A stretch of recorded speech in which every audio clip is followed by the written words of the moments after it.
Hello and welcome to the latest episode of the Lakeside Viking News. It's Friday, March 31st, 2023, so happy International Day. And if you're watching this on April 1st, I'm Elijah. And I'm Bryson. And now on to your weekly announcements. Third place at the state competition earns Lakeside's Odyssey of the Mind team an invitation to World Finals in Lansing, Michigan. The teammates who wrote, designed, constructed, and performed an original theatrical presentation are Savannah Bettinger, Julian Barker, Elijah Bettinger, and Josh Fairchild. Seniors will be able to pick up or purchase the caps and gowns during their lunch periods. There will also be an after-school or early evening pickup. Details on that, as well as pricing information, will be announced at a later date. Please send us your announcements. You can send them to this email address here. Or you can email Mr. Bedingfield. And now, on to weather with Drew. What's up, guys? This is Drew for the weather. The weather today for the entire spring break, anywhere in the U.S. Let's jump right in. In the Northeast, temperatures will range from the 50s to 60s range.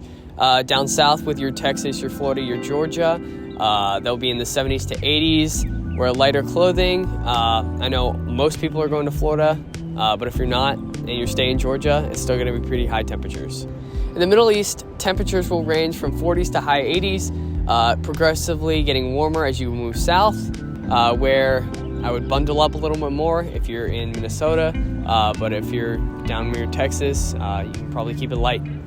In the Midwest, temperatures will range from the 20s in the north, progressively getting warmer as you go more south until about 70 degrees. The West Coast is going to be a little bit colder than the East, ranging from 50 to 60s in temperature. That's all for weather this week and for this semester, but for a while. So I'll see you guys later. Hello, I'm Brian Tolbert and welcome to Current Events. First off, Missouri Senator Josh Hawley tried to force a Senate vote on Wednesday on legislation that would ban TikTok from operating in the United States, but he was blocked by a fellow Republican as lawmakers in both chambers are still trying to figure out what action, if any, is appropriate against the social media. In trying to force a vote, a move that rarely works with this in the Senate, since one senator's objection can block it, Hawley's called TikTok a digital fentanyl and argued it could give the Chinese government access to data from 150 million American users. His bill would block and prohibit U.S. transactions with TikTok's parent company, Beijing-based ByteDance, within 30 days. The bill sends a message to Communist China that you cannot buy us, Hawley said. Republican Senator Rand Paul of Kentucky objected to Hawley's motion, arguing that trying to ban an app would violate the Constitution and anger millions of voters who use it. Speech is protected whether you like it or not, Paul said. Next, storms left a 100-mile-plus long path of destruction in Mississippi Friday night. Tornadoes ripped through the communities of Rolling Fork, Silver City, Chula, Winona, and Emory.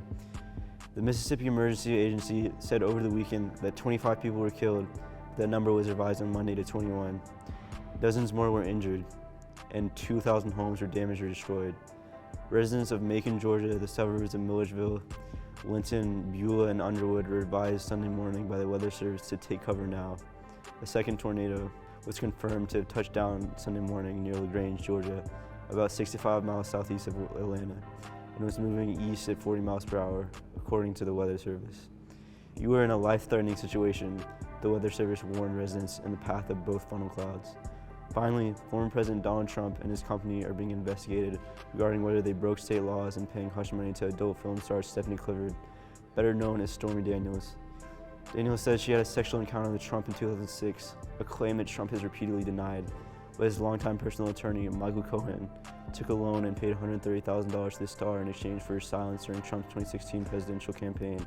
In 2018, a campaign finance investigation into that payment led Cohen to plead guilty to federal charges. That's all for current events. See you in the next episode. That's all for the news this week. Thank you for watching and have an amazing spring break.